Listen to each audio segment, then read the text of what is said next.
Hello class, welcome to my EDL 853 Module 1 Personal Introduction. My name is Cami Cook. I am currently the Title I Reading Specialist at Buckland Schools in Buckland, Kansas. With that job entails the Pre-K through 12 Testing Coordinator and Pre-K through 5 Counselor. I'm also the junior high basketball coach and the high school and junior high cheer coach. I have 3 wonderful children. I have a freshman son, I have a 7th grade son, and I have a 4th grade daughter. My husband is a farmer. We are avid sports fans. My high school son and my junior high son, they both play all 3 seasons of sports at school. My 4th grade daughter is a competitive cheerleader, so we stay busy competing and going to competitions, which is a lot of fun.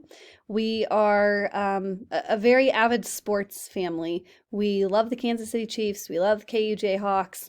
And I am an avid golfer. I can say that before this year, I've never golfed in Kansas on Christmas. So I was able to do that. That is not a normal Kansas tradition for being able to get outside on December 25th and do any sort of outdoor activities, much less golf 18 holes. So I was very excited to have those memories with my dad and my family, something that I will always remember.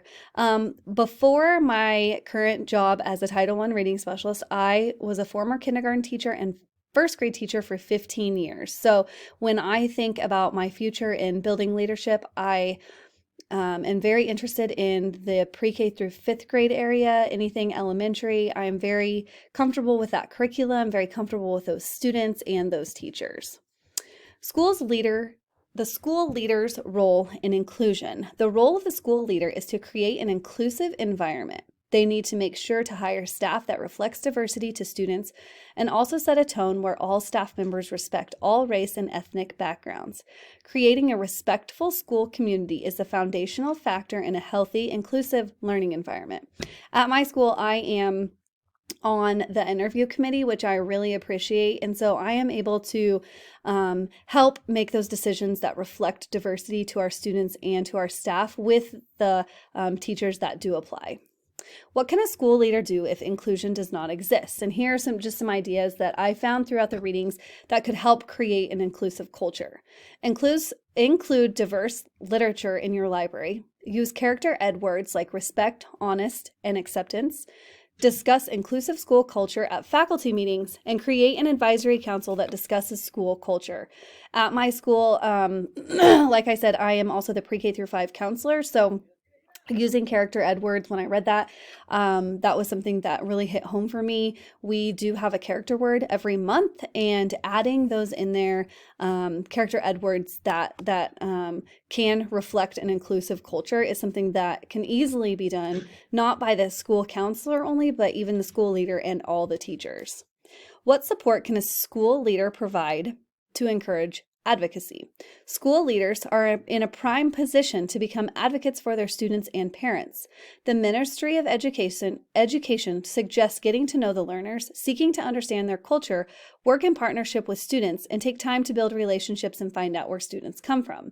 My school, my pre-K through 12th grade school is very small. We are a 1A school, less than 300 students altogether, and it is easy for us in the leadership roles and the teachers to get to know the parents and the clientele that we have within our building. If you are in a bigger school, I think this is extremely important to get to know your teachers, get to know your learners, get to know the parents, and really understand their culture and where build that partnership up so you know where they are coming from. What plans and strategies can be implemented to ensure equitable treatment of students and staff in an inclusive culture? I found 3 strategies that can be implemented. Number 1, reflect your own beliefs. Be aware of your own blind spots so you can address the biases that exist to create the best equitable learning environment.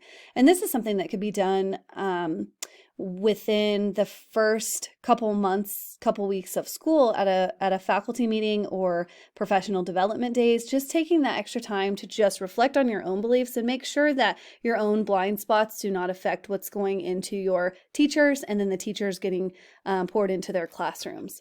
Number 2, establish an inclusive environment early. Clarify early in the year that you want to create an inclusive space for staff and students that you will not tolerate hostile interactions. And this just goes along with setting your expectations early in the year with your students and with your staff and your teachers, and also maybe having some sort of communication lines open with your students and with your staff, and letting them know that you will not tolerate any hostile interactions between students, staff, parents, anybody.